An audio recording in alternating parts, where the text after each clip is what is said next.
আমাদের বিমানবন্দরের যদি এই ধরনের নিরাপত্তা ত্রুটি থাকে তাহলে আমাদের দেশের অবস্থা কি, এটা কিন্তু চিন্তার ব্যাপার। ওখানকার যে নিরাপত্তা থাকা যেভাবে দরকার ছিল, এটা মনে হচ্ছে একটু ব্যত্যয় ঘটছে। প্রশাসনের কোনো ব্যর্থতা আছে, মানে এত সেন্সিটিভ একটি জায়গায় এইভাবে যে একটা ঘটনা ঘটলো। কালের কণ্ঠে নিয়মিত আয়োজন জনতার কণ্ঠে আপনাদের সবাইকে স্বাগত জানাচ্ছি।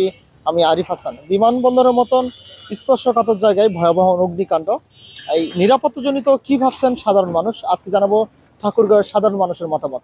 আপনিও জানাতে পারেন আপনার স্বাধীন এবং নিরপেক্ষ মতামত।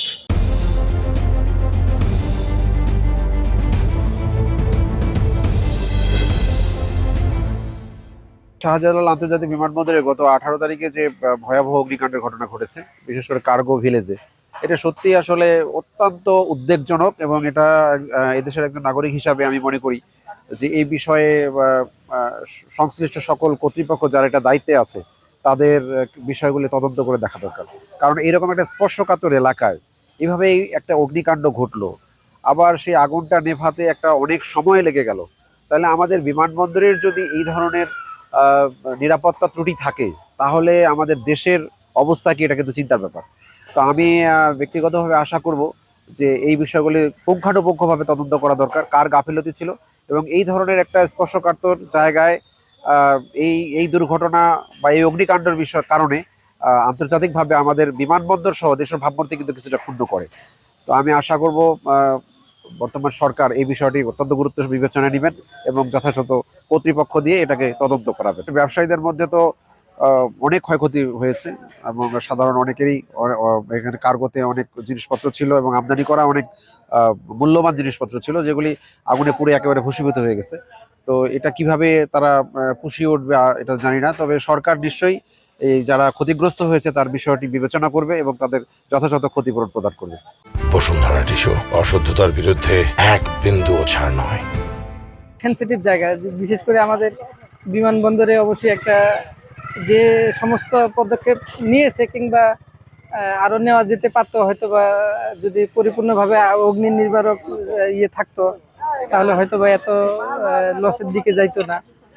এবং আমি মনে করি যে এখানে আরো ব্যাপক হারে নিরাপত্তা অগ্নি নিবারক জোরদার করা উচিত। চলমান যে বাংলাদেশে যে একের পর এক অগ্নিদগ্ধ কিংবা যে ঘটনাগুলো ঘটতেছে, একজন ছাত্র হিসেবে এবং একজন সচেতন নাগরিক হিসেবে যেটা মনে হচ্ছে, যেগুলোতে কোনো দুর্বিসন্ধি থাকতে পারে।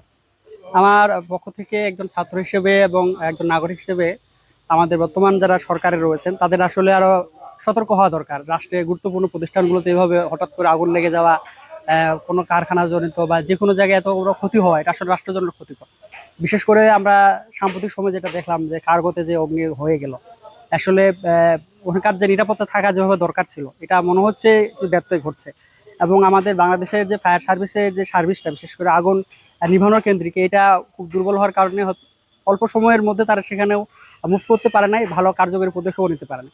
এই জন্য আমার যেটা মনে হচ্ছে যে সরকারকে এই গুরুত্বপূর্ণ প্রতিষ্ঠানগুলোর শৃঙ্খলার জন্য এবং এগুলোকে নিরাপত্তা আরো ভালো জোরদার করার জন্য আরো জোরদার ভূমিকা রাখা দরকার। আসলে বাংলাদেশের মতো একটি জায়গায় যেখানে আপনার ইতিপূর্বে আমরা দেখেছি যে সচিবালয়ে অগ্নিকাণ্ড ঘটনা ঘটেছে, তাই এত বড় একটু মানে বিষয়গুলো এত বড় এই জায়গাগুলোতে আপনার এই যে এই ধরনের যে অগ্নিকাণ্ড হয়, আসলে এটি বাংলাদেশে আমরা মনে করি যে এটা প্রশাসনের তৎপর হওয়া দরকার এবং এইসব জায়গায় আরও উদ্যোগ গ্রহণ করা দরকার যাতে এই ধরনের কোনো ঘটনা না ঘটে। তবে আমরা মনে করতেছি যে এটা হয়তো প্রশাসনের কোনো ব্যর্থতা আছে, মানে এই বিমানে যারা আছেন তাদের হয়তো কোনো ব্যর্থতা আছে বলে আমরা মনে করতেছি। কারণ নাহলে এত সেন্সিটিভ একটি জায়গায় এইভাবে যে একটা ঘটনা ঘটলো, এটি আসলে একটি দুঃখজনক ঘটনা এবং এটি মানে ক্ষতি দেখা দরকার যে আসলে কী কারণে এই ঘটনাটি ঘটেছে।